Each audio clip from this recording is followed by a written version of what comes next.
participation with regards to the outcome of the Africa Women's Cup of Nations. I'm not going to really waste much time because we're out of time. I'm going to, for the benefit of those who don't know, we've got Tembi on the other side. Tembi, just wave. Everybody knows you. We've got Coach Desiree, and then we've got our Honorable Minister, Minister Nathi Mthethwa. There he is. We also got our President from SAFA, Denny Jordan, and we also got Andile Adi there. Yeah, thank you very much. So I'm going to quickly hand over to the Minister because it's his press conference and just to take us through what is happening. Thank you very much. Minister, I have to. Yeah.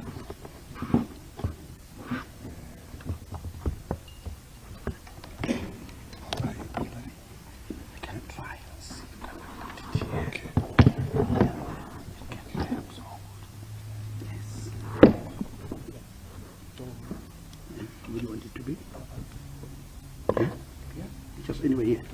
Okay. Thank you very much, Mickey, and good afternoon, everyone. The President of SAFA, Dr. Denny Jordan, our coach here, Coach Desiree, Tembi, Andile.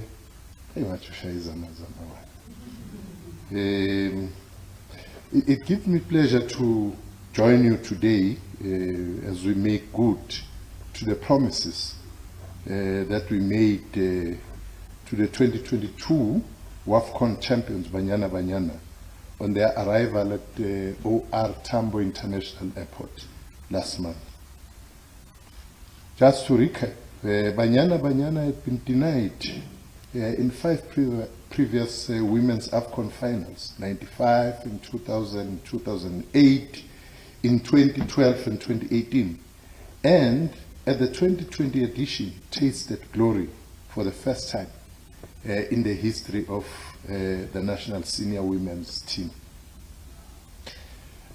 Desiree Ellis, our coach, and her team achieved what seemed like an impossible feat when they maintained a clean sheet in reaching the WAFCON finals in Morocco last month. She too gave all of us as much to cheer about when CAF recognized her for the 3rd year running with the 2022 WAFCON Coach of the Year. I thought you were going to clap for the coach.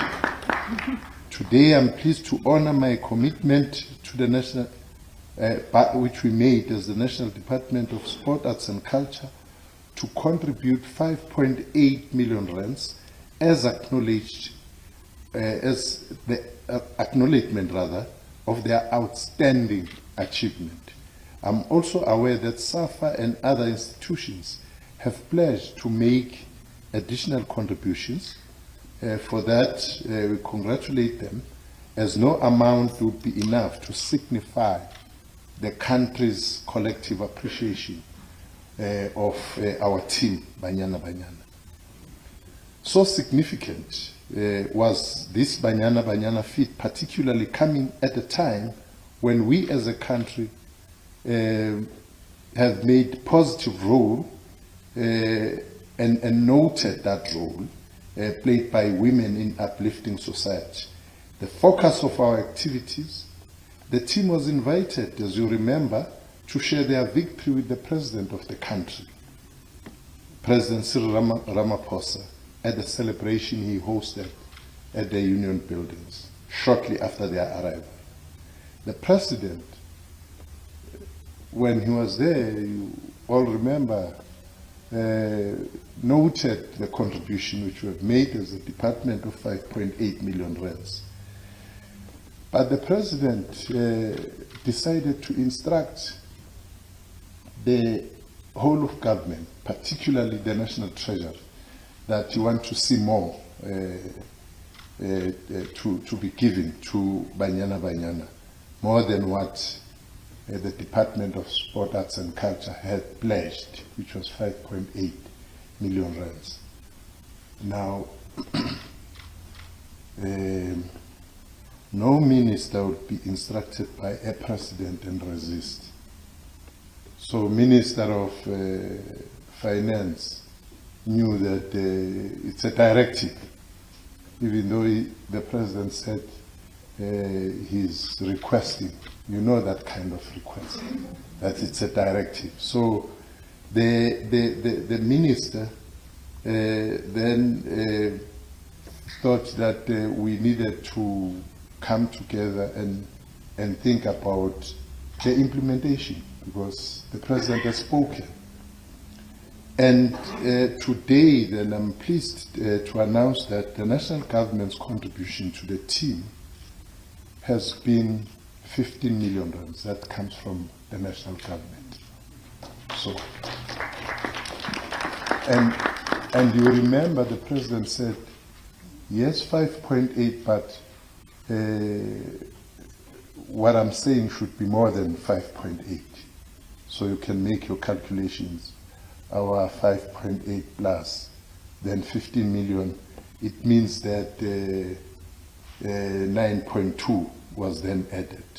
And this is not taking into account the 9.2 we spoke about earlier on, which comes from the tournament.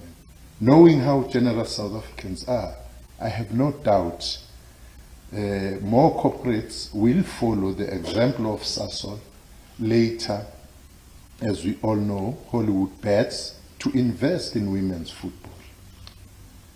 As big supporters of women's sport, my department is proud of its support, not only of Banyana Banyana and the Proteas netball team. In fact, the department's contribution to big sport like cricket and rugby is specifically ring-fenced for women. We know that we need to repeat these things because people don't know. They think that things just happen on their own. The government is continuing to make a contribution, and the contribution which we make as government throughout sport, in all the sporting codes, it would be in addition to the responsibility of the different national federations, which actually should be recognizing also, and they are recognizing their own teams. The significance of Banyana Banyana's Wafcon win means that they will be representing not only this country, but also the continent in the next FIFA Women's World Cup.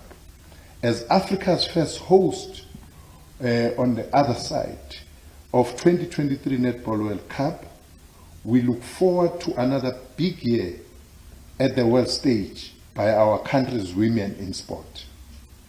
Added to this, South Africa will also stage the Under-19 Girls Cricket World Cup and the T20 Cricket World Cup in early 2023. Team South Africa's achievements at the 2022 Commonwealth Games were also largely due to the country's women's participants. In fact, it's women who were at the top of the table there. Indeed, as we speak, SASCOC is presently finalizing arrangements of the recognition of Team South Africa 2022 from Commonwealth. May I conclude once again saluting Banyana Banyana for their contribution to the positive role played by women in our society in general and sport in particular, and in this particular instance, football. And Banyana Banyana has shown us that it's possible. So all what we need to do is to give them love. And I'm calling on all South Africans that let's not only go and receive them when they come with those the trophies which they are still going to collect, but let's go and watch them. Some people who are critics have never been to stadium to watch Banyana Banyana. So I'll be happy one day that people who have a lot to say also spend time to go and watch Banyana Banyana. Thank you very much. Thank you, Minister. For members of the media, let's go reiterate that. The Minister says, let's go out there and watch and support so that we can also, when we critique, we know that we are also supporters. I'm not going to waste much time. President, please, your reaction to the minister and the government gesture. Please, I'm going to ask you to come here because we've got all the microphones here. Thank you very much to the President. President Elvira, over to you. We'll use this one and we'll sanitize. Yes. Good afternoon and thank you very much, Honourable Minister. Thank you very, very much. This is unprecedented in the history of South African sport,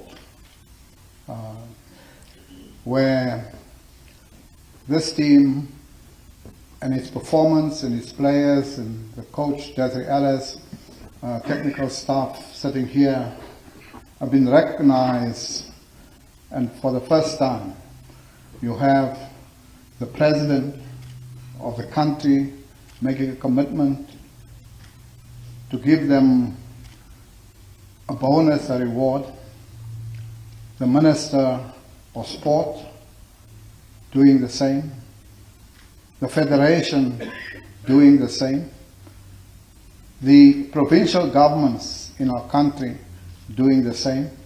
I was just at a function in the Eastern Cape over this weekend, where the Eastern Cape also recognized and rewarded the efforts of those players who come from the Eastern Cape. I know the others have already had their rewards, and we want to thank those provincial governments because it's so important that women sportspersons are recognized and rewarded. This victory has also highlighted two issues. Besides the unprecedented nature of the outpouring of those congratulations and goodwill, but financial rewards that followed it. I just looked, it's over 24 million that already been committed. I'm not talking about the contribution of the province, just the President, the Minister, the government, and SAFA. And we have not spoken about the commercial partners, the sponsors. This, as I said, has never happened in our country. But it highlighted three issues. One, that it highlights the disproportionate nature, the disparity between men and women, athletes or sportsperson in the country when it comes to remuneration, bonuses, and so on.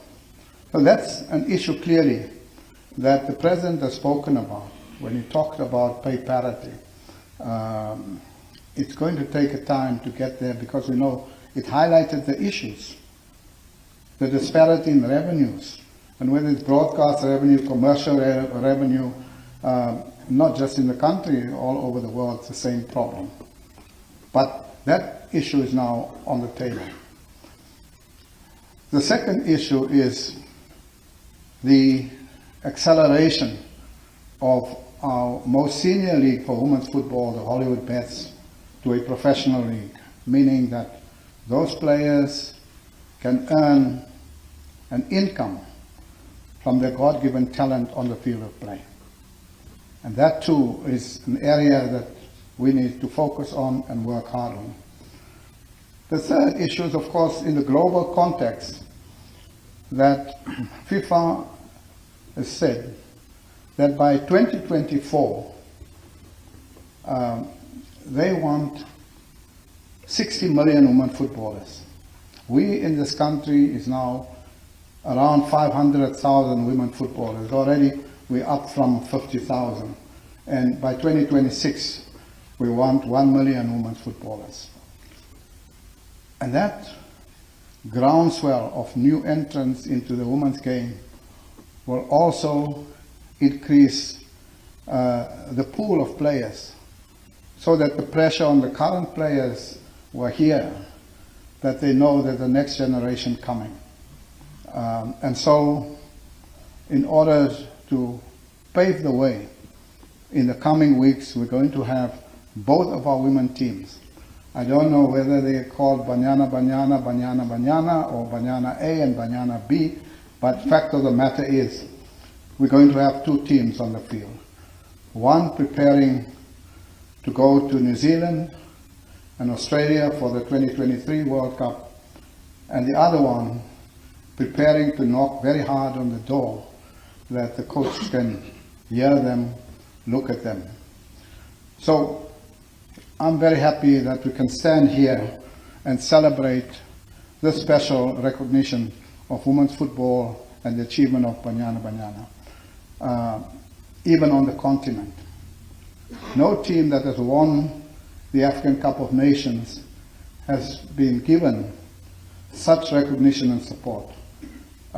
Because I think maybe you've forgotten that Nigeria has won the Women's Wafcon 9 consecutive times, and because it was a given, Nigeria will win the Wafcon, and therefore there was no interest and no celebration on the continent.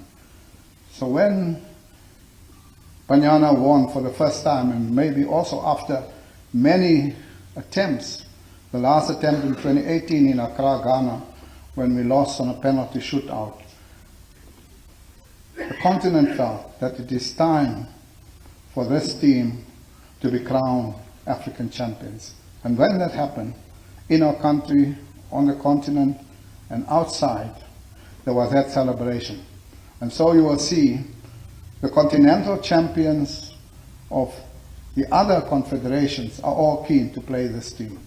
And whether it is Brazil who won the women's championship against Colombia, or England who won a first, like Banyana, first women's Wafcon or UEFA Women's Championship, they're all keen to line up against Banyana. So they have established themselves not as a continental brand, as a global brand. And so as we celebrate them, I hope that they will also smile when they heard the announcement of the minister. And I want to thank the minister and the president of this country for placing the agenda of women's football and women's sport squarely on the agenda of sport in this country. And it's just a wonderful day to come here and to celebrate. And to Desiree Ellis, thank you very, very much for believing in these players. She's always very positive about the ability of these players. I saw it for the first time. I know they were good, but I realized that they are the best on the continent when they played against Nigeria, in Lagos, Nigeria, in the Buhari Cup, the Aisha Buhari Cup, and was 3-0 up within 15 minutes. You remember that? Oh, you were not there. I think Tembi will remember that. The stadium was silent. For the first time, they left the stadium. They've never seen such a destruction of a team that won the Wafcon 9 times in front of the eyes in the Lagos stadium. And I realized this team can win Wafcon. This team has beaten Ghana 3-0 just a few days before. And I'm very happy that that has now happened. And thanks to Desiree for believing in these players and taking the team and lifting that trophy and to celebrate on the continent and in our country. So thank you, Desiree, thank you, the player. Thank you, Tembi, because Tembi gave them nightmares there in Lagos. And she caused again chaos there in Rabat in Morocco against Nigeria. So I hope you have a speedy recovery. You must tell the doctor we want you to see you back on the field. There is a World Cup coming and we want to see Tembi there in Australia or New Zealand, depending on the draw in 2023 between July and August next year.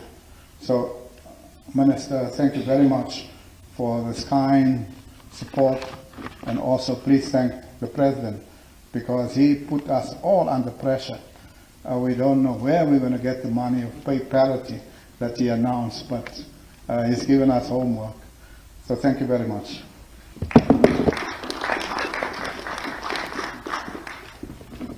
Thanks to the President. I see that Mr. Ramara there, when he had the 15 million, he takes his pen, he's trying to school how many, he's trying to figure out how much. But anyway, so that is a matter for another day. Without wasting much time, I'm going to call upon now the Coach Des. Please come through your reaction to the wonderful news. Over to you, Coach.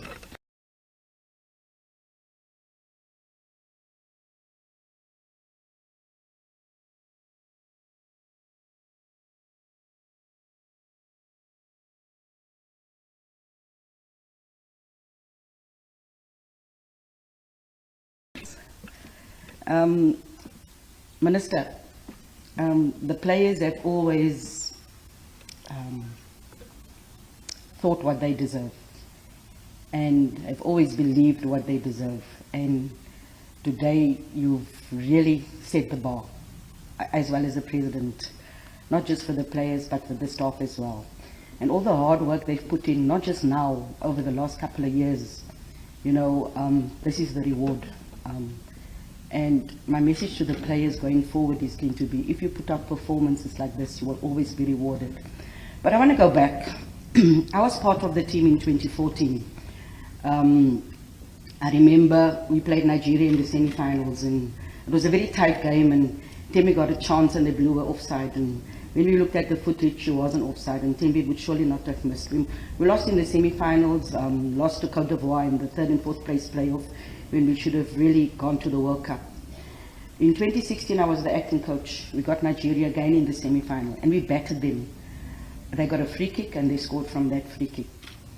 In 2018, we got Nigeria again, and the tide was surely turning.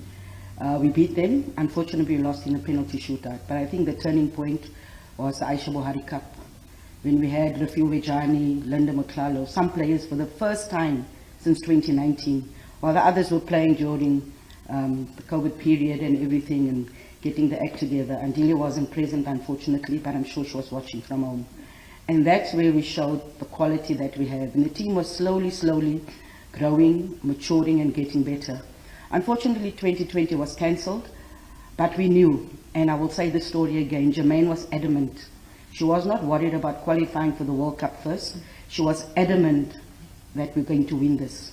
And we got the senior players together, and we had a conversation with them, and we said to them, look, we can only do this if you buy in. We can only do this if you set the standard, if you set the culture, if you raise the bar.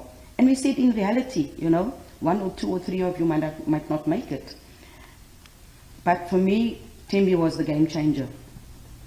Tembi said, if you get 1 minute, let it be your best 1 minute. If you get 5, let it be your best 5. But if you're on the bench, become the biggest cheerleader. And she became our biggest cheerleader, you know, after injuring herself. And it was a bit of a somber mood, and she reminded the players that, yes, I got injured and it happens to the best of us, but we still have an objective to reach. And I was glad that she was there when we qualified for the World Cup, but then she had to obviously leave. And at the final, the day of the final, the President came to see us, and when the players walked in there with the jukebox, I was almost afraid to have a team meeting, because they surely showed that they were ready. And on the day of the final, about 5 hours or so before, we saw images on social media that the stadium was almost packed. But this team is so resilient, and this team has shown a lot of character. We had COVID, and SAFA was absolutely magnificent in that period in assisting us. And the players that we had were ready to play. It was most probably our best training session with a few players that we had. And when we got to the stadium, people walking along the road, and when we got in the stadium, it was so packed out. And we went out with our dance and sing for the pitch inspection. And then when they came out for the warm-up, one of the journalists came to me, and I was sitting on the bench watching the warm-up, and she said, "Are you okay?" And I said, I'm okay, yes, it's now up to the players.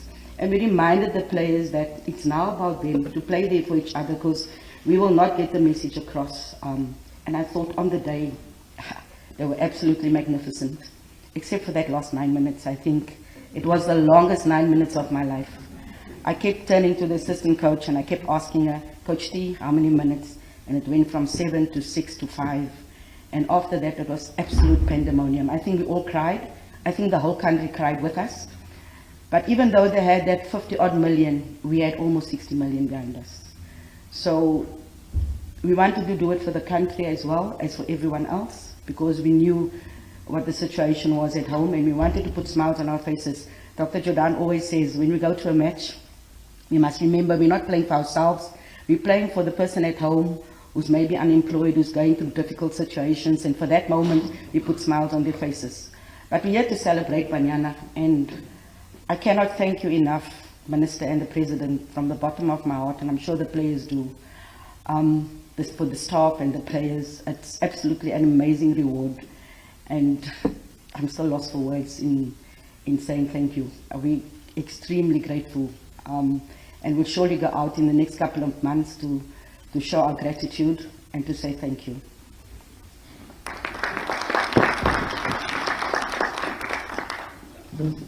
Thank you very much to our coach for our senior ladies national team.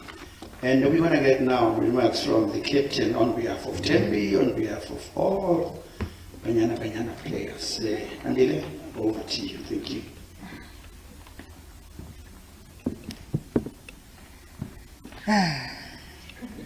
What do I say after what Coach Des has said? Good afternoon, Good afternoon, everyone. On behalf of Jenny van Wyk and Refilo Jane, okay, I'm a co-captain, okay? There's Janine, that's the captain, and then there's Fifi, then there's myself.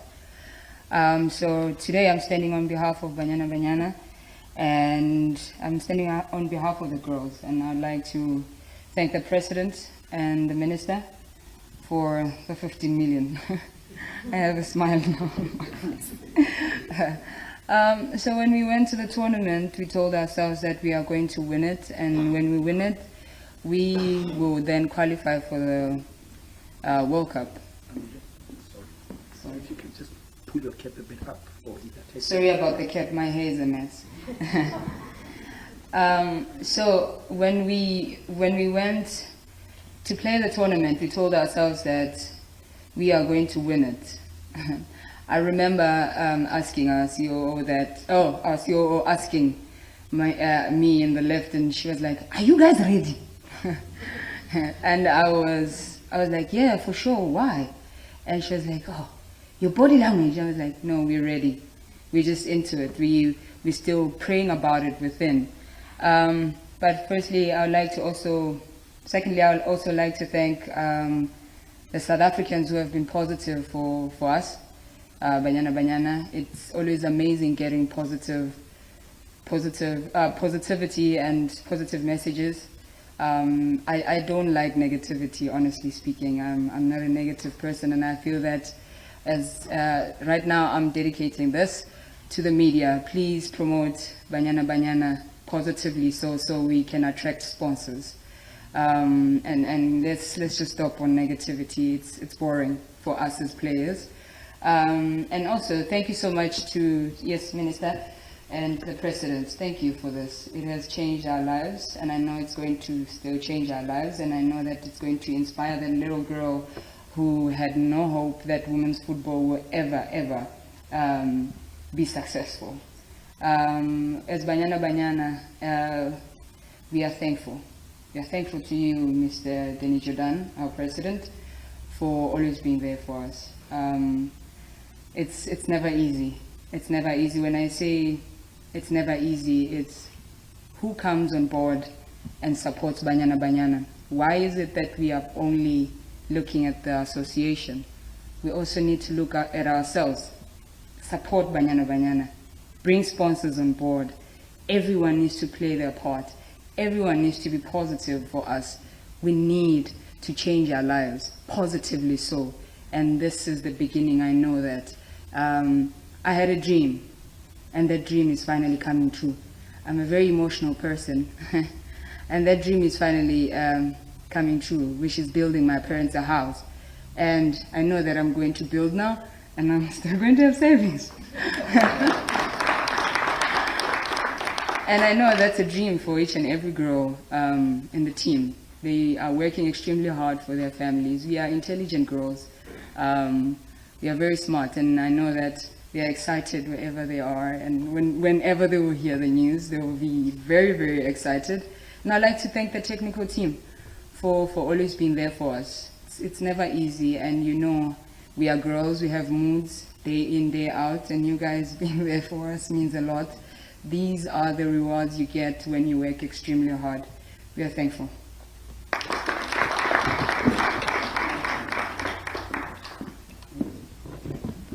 Thanks to Tembi. I've made sure that everybody has a piece of paper and everyone has a pen, so that we can then, open up for the questions to the media. We're going to try and take as many questions as possible, but with limit, because we're trying to avoid the one-on-ones. If it means we have to squeeze the one-on-ones, we'll squeeze them, because there's just not much time. So we're going to ask the questions, and then about 4-6 questions first. And then, because we don't want everybody to move from here, and then we'll allow the response from the minister, from the president, to be taken from here. Okay. So we're gonna then, it's time for that moment. Do you have any questions from the members of the media on the floor? Thank you.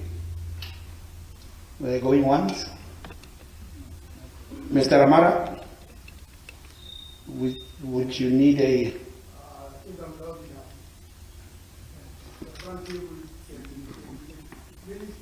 SAFA, not long ago, we called a conference on Thursday. I was already in the account of players. So, how soon can the South African public expect money to be in the accounts of players? Do you have a deadline for that? Just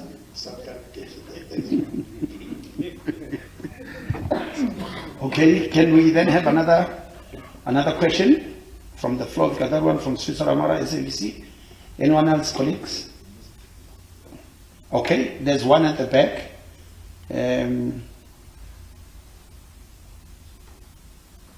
From ENCA, yeah, Kloni Mtinuku. Yes. Let's give to Kloni then. Thanks. My questions are to the players. Just, Angela, you mentioned now that you're able to build a house for your family. Can you guys talk to us a bit more about the difference that being able to have, not incentives, but just the money that you have, how much of a difference has it been able to make in your lives? And then my other question is to the President, Mr. Danny Jordan. Just in terms of your second point, I think you said the acceleration of the Hollywood Bet Super League to professional status. Just in terms of the plans that you're looking into for that, we know that this league now, as it is, took a while to get going. Just is there kind of a deadline in terms of when you're looking to get professional? Okay, that's the second question. Yes. My question goes to the Minister Velelo from SANC Sport. Minister, on the issue of maybe just a continuation, but not really on professionalization of the game, but on the existing National Women's League, I've been looking at some of the fields where our teams are playing in the Hollywood Bets Super League, and I would be embarrassed to look at players who have just won the Wafcon and looking at those fields. The issue of infrastructure around the country, and especially away from what we call big urban areas. How are we prioritizing? And especially in areas where these teams are playing, because I do believe that this also has got a contribution towards producing players of high quality. Can you be specific? Yes, in East London to be specific, in areas, I think Harry Smith is one of those areas. I think also in Guyana, also in some of those areas. I can even give you visuals if you want to see. Thank you. Noted, Mr. Velile. We have one in the front, Manager, I think from Josie FM, Shabalala.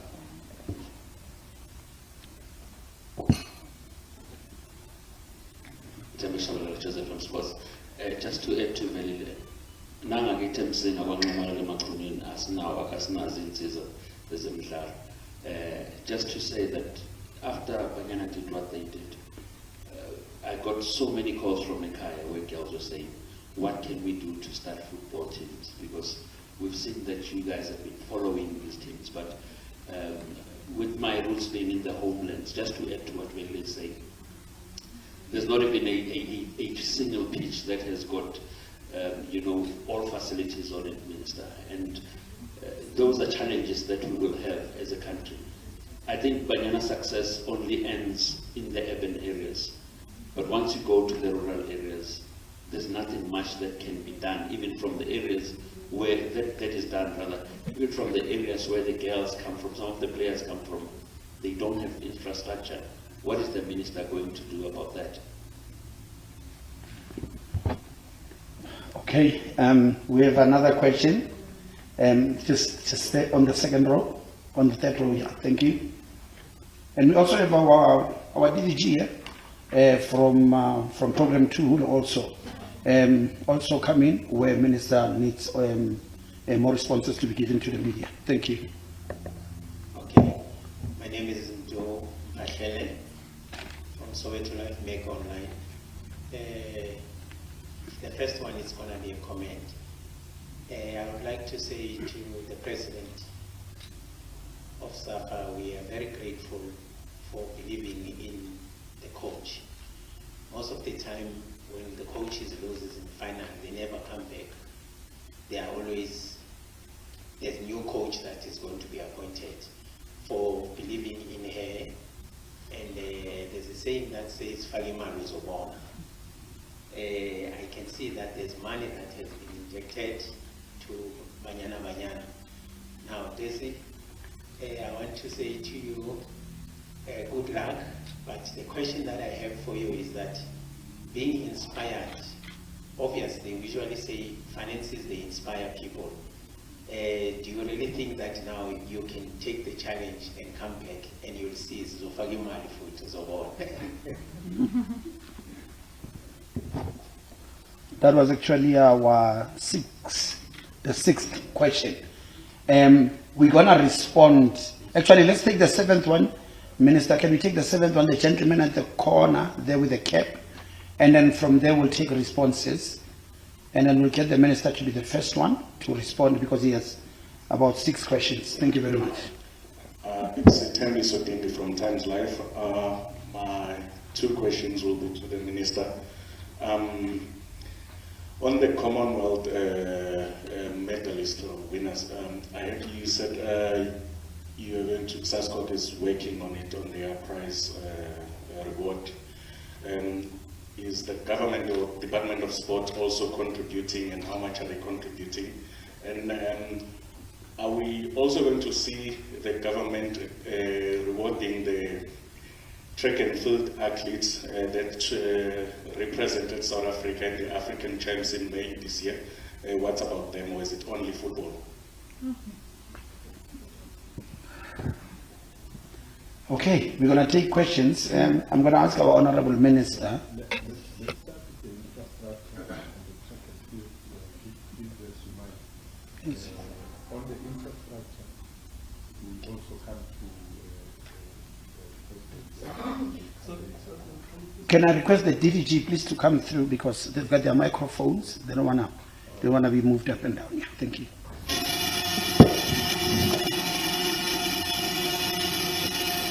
Okay. The feedback. Just trying. Okay. you very much, Minister and President, colleagues and members of the media. With regard to the infrastructure, ladies and gentlemen, the responsibility of building sports facilities lies with local government. So the municipalities, that is their core function, that is their core responsibility. However, as a department of sport, either nationally or in the provinces, we have to make sure that there's access and we provide an enabling environment. So we work together with the Department of Cooperative Governance.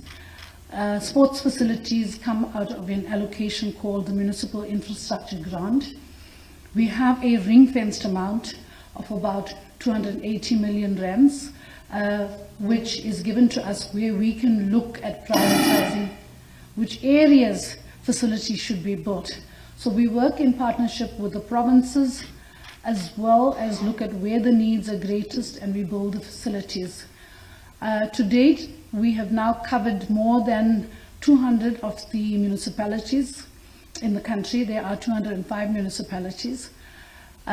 We are now also looking at working with COPTA to increase that amount of 280 million rands that we have so that we can build more facilities.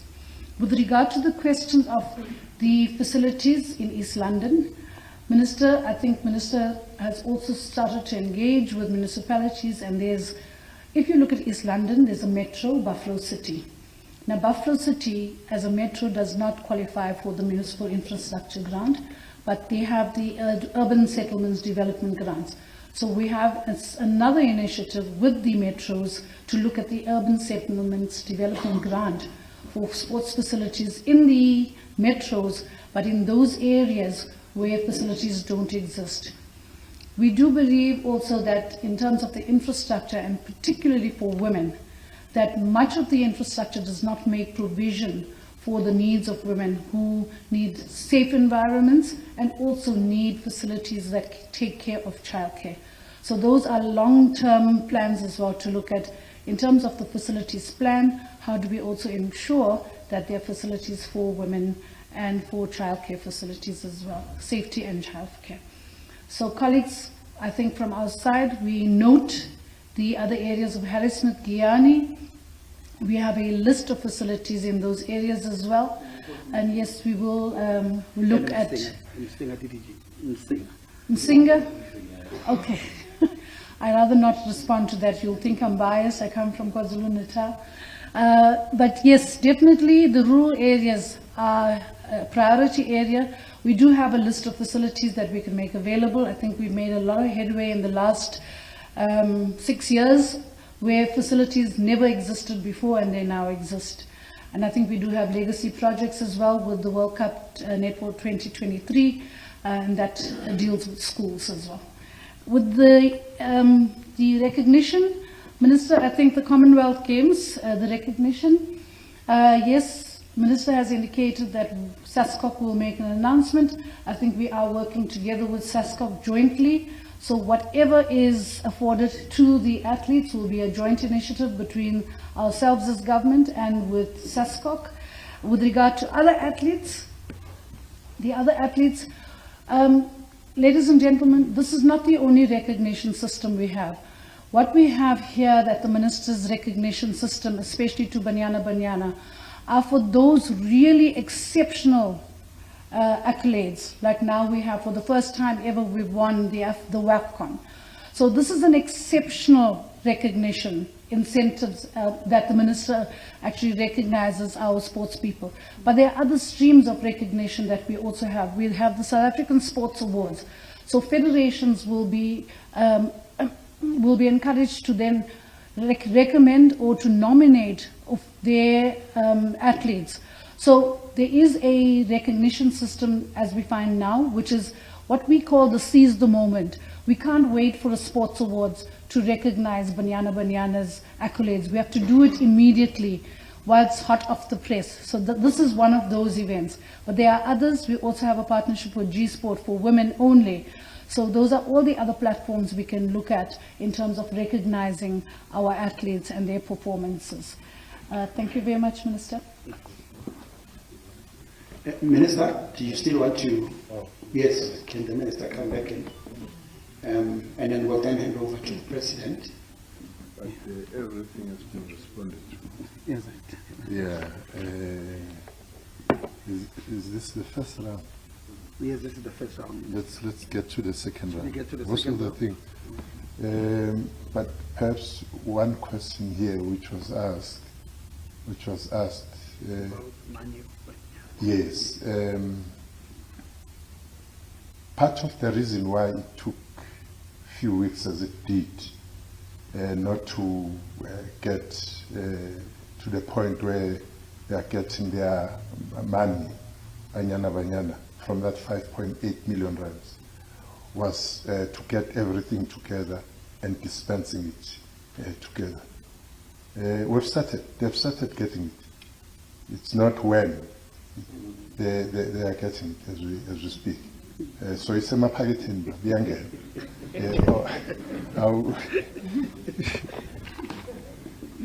Yeah, Kalabo Twin. I want to put myself for you. Can you get a second round, and we should be the final and last round? And then from there, then, yeah, we can close. Are there any questions? No, my question to the players, please. Your question to the, oh yes. Please, I'm going to give to the president first. President, please come through. There was a question that came through to you and also a comment from you that I think you can be able to respond to, and then we'll hand over then to the coach and also the, and Andile. Yeah. Thank you very much. I think that question that you asked goes to the heart of the issue. The Hollywood bets and the PSL are the two highest competitions for men and women in football. On the women's side, all of the sponsorship combined is less than any of the competitions on the PSL. Even a competition that runs over 2-3 weeks is more than the total revenue in sponsorship to women football. The second issue is, how many times did you see Banyana Banyana on all of these television stations? Never. How many discussions, focus of women is there? There is a discussion on men's football on these channels every day. Even a discussion on referees every day. How many discussions and focus areas are on women? 0. Therefore, the revenue gap between men and women is now clear understood. And you are the media. I'm not a journalist. You are. She just spoke about, and she referred to herself. We are smart, she said. I agree with that. Not just smart, very, very smart, very, very educated. Who speaks to them? Nobody. So, and we said, the only reprieve that you have is not just in our country, it's throughout the world, the same problem. And we said it even at the level of FIFA. When the men win the World Cup, France, in Russia, they got $40 million in 2018. When the United States won the World Cup in France 2019, they got $4 million. The minister was there. I don't know whether he commented on this gap because of lack of parity. But these are the issues. So, to come back to the question, when are you going to have a fully professional league? Is when all of us, as she said, stop pointing fingers and be allies in addressing this issue. You have an important role to play. What we can say, we are having meetings with all of the sponsors in women's football and with other sponsors, that they must come and recognize that it cannot be that the women's football match is less than 5% in value to a men's match. It cannot be. But this is a South African conversation, it's your conversation, it's our conversation, and we will lead on that front. And we are meeting. Tomorrow we have a meeting with our sponsors on the very same question. So I hope I sketch the mountain that we must climb, but we are determined to climb it together with you. And you have your cameras there when we're on top of the mountain and show the women's football in our country how green the valley is where men's football have been for many years. I hope I answered your question. Andile, come and therefore, oh. Okay. Unfortunately for Tembi, we'll have to come. Good afternoon, everyone. As to answer the question of Tony about incentives, yeah, for sure, they do make a huge difference in our lives. But I think it's time we are realistic. We don't have to wait for Banyana or netball or so and so to win before they are, they have money. And I'm gonna touch a little bit on that. Velilo was there in Atletico to come and cover me. And I remember at one point we counted 13 sponsorships for the women's team. How many sponsorships does Sundowns have for winning CAF? I mean, you're the media, you should have the answers. How many sponsorships does any other team in the Hollywood Bet have for just playing sports, And changing that, you look at the rugby, South Africa, they won the World Cup, but how many sponsors are there for them, for winning? We won the Africa Cup of Nations. How many sponsors do we have since then?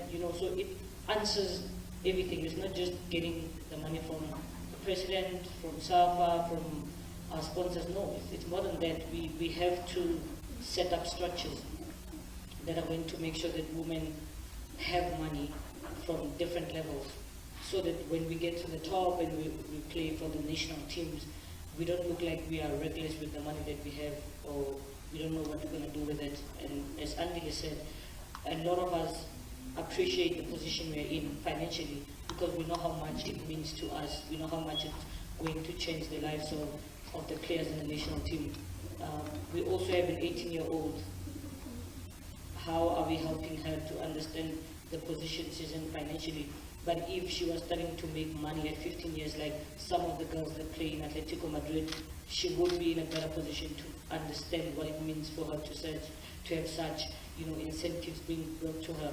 So the issue of money is not only at national teams. It has to start somewhere. The girls that are playing in the Hollywood Bets, how many of them have contracts? You have to have a contract in order to be paid.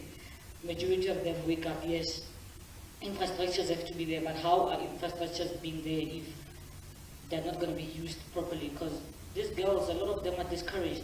How do you want to play football if you have to choose between going to school and going to work and going to play football? Obviously, they're going to choose things that are going to be benefiting for them, which is sorting out their lives, going to study.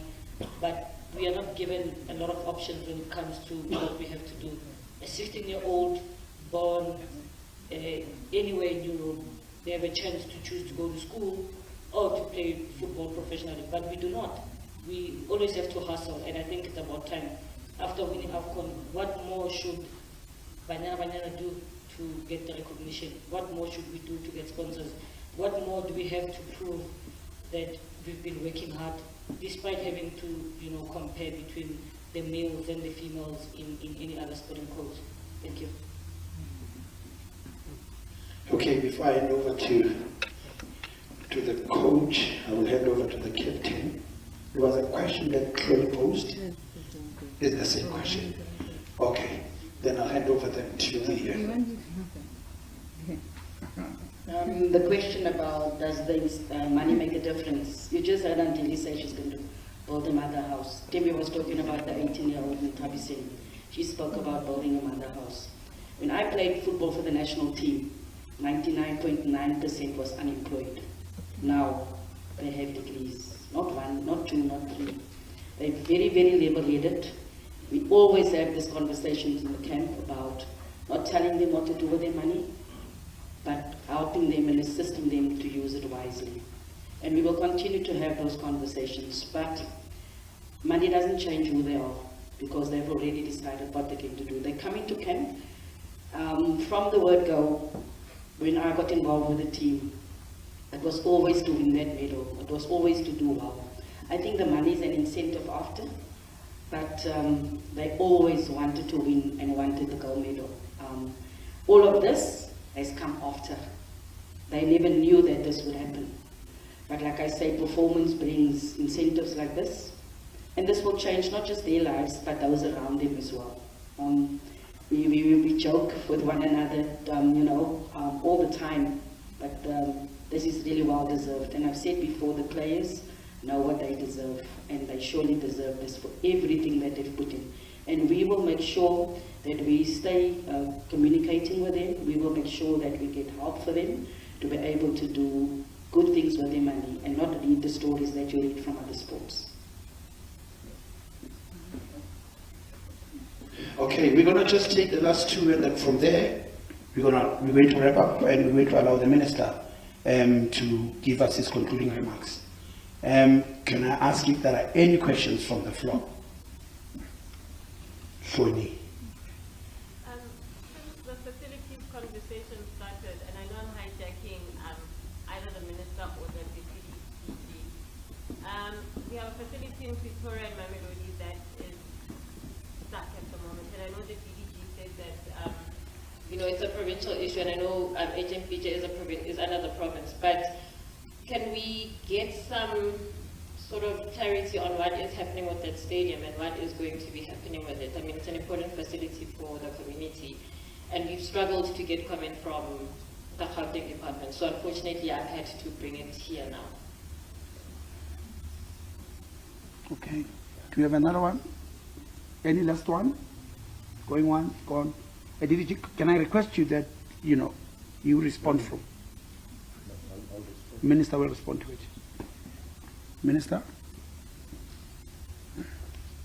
Well, from your question, I don't know whether we were with you when we were with Sundowns, at Stanza Park, I don't know whether. So there's a gentleman who's a member of the council, Tswane Metro. He asked the same questions, Masterpiece Morepe, it's HMPG and so on, what do you do as government? And they said that to me that we must sponsor the rebuilding of the stadium there and so on. Now this is the answer. Over and above what DDG has said, I said to him that Tswane Metro's budget per annum is 50 billion rands, almost. Our department is 5 billion rands. How can 5 billion rands sponsor 50 billion? It's the task, it's the job of the metro to build the stadium. It's not the National Department of Sport, Arts and Culture. In metros, as Sumaya has said, we have what we call the urban development, the urban settlement development grant. That grant resides with human settlement. We have the Constitution of the Republic and places the issue of facilities on the shoulders of local government. It's a constitutional matter. But we said over and above what the Constitution says, we'll make our contribution. In rural areas, with not metros, with district municipalities, which are not metros. Because people do not understand the importance of sport and arts. On the budget, they use the budget for sport for something else. in municipalities and elsewhere. We decided that we are going to ring fence the municipal infrastructure grant. We'll ring fence it, nobody will touch it, it will go to the facilities. And we've created and built a lot of facilities, and we'll continue to do it. So I'm just saying that so that people understand that what the national department does is to transfer money to provinces and district municipalities. Now, as a lot of things, people talking about sustainability, they are firstly for people to follow Banyana Banyana, to support Banyana Banyana, to see the value in Banyana Banyana. They must see them on screen. If they are not broadcast, nobody will follow. So it's a partnership which needs people from broadcasting, but it also needs sponsors. Sponsors themselves will not automatically just sponsor anybody without seeing those people and so on. So each and every person has a task. And part of the reason why we said, even as we give SAFA the allocation and said, let's ring fence for women in cricket, in rugby and so on, it's because we understand the importance of dedicating ourselves to women's sport. And it's not only that, government is actually assisting. There are federations. When you talk rugby, there is a federation there. When you talk football, there is federation, and so on and so forth. So it is the task of the federation to do something and fend for their constituencies, as government will give that supporting hand, and will always do that. But the responsibility rests with people who are leading those. The decision we took in support of SAFA, for instance, in creating the National Women's Football, because again we saw value there. I said, no, for this thing to be sustainable, we were in France a few years ago when we was playing Spain. Tembi scored a goal there. People know Spiwe Shabalala's goal, but I would ask you to go and check Tembi's goal there in Spain. Out of this world. But Tembi, they were playing Spain. There were many other teams and countries, and those had started their leagues 30, 40 years earlier on. They have leagues. So we here have started that because we believe that there has to be supporting mechanism which will make this sustainable, this support sustainable. So I think that we definitely need to emphasize the point that it's not about government, it's about everybody coming together and saying, what can we do in a sustainable way? But as we close, I want to say that Banyana Banyana didn't just win all of those games to the final. It's the quality of football they're playing. Not just winning. You can win, but you want to sit and watch. And that's the kind of quality of players which we have in this country.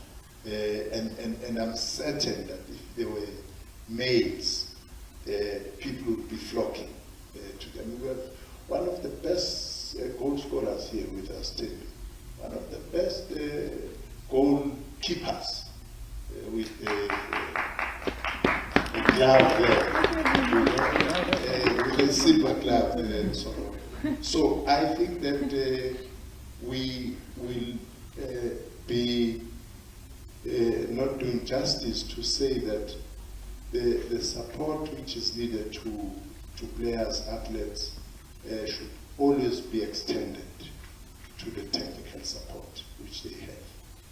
Because it's through that they are able to rise and face whatever challenges.